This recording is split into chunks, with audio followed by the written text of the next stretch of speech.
చంటి బెంటు అనే రెండు ఎలుకలు ఆహారం కోసం వెతుకుతూ ఓ ఇంట్లోకి వెళ్ళాయి. ఇల్లంతా వెతక్క ఓ డబ్బాలో మొక్కజొన్న గింజలు ఉన్నట్లు గ్రహించాయి. దానికి ఉన్న కన్నంలోంచి లోపలికి వెళ్ళి గింజల్ని తినటం ప్రారంభించాయి.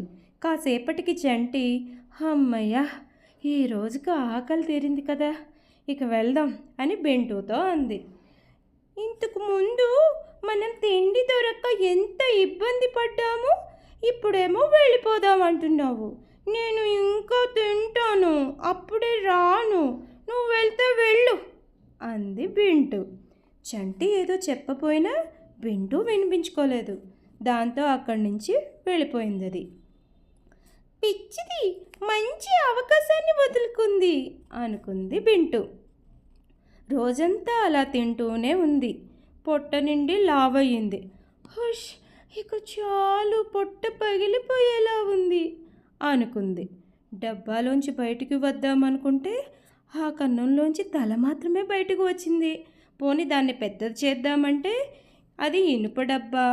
దాంతో తిన్నది అరిగే వరకు అందులోనే ఉండక తప్పని పరిస్థితి.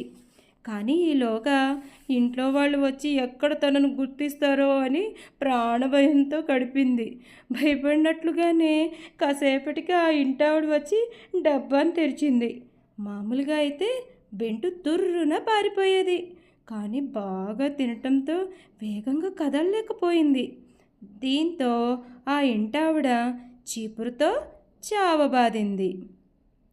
చక్కగా చంటి చెప్పినట్లు విని వెళ్ళిపోతే బాగుండు, అయినా చేతులు కాలాక ఆకులు పట్టుకొని ఏం లాభం అనుకుంటూ బింటు ప్రాణాలు విడిచింది.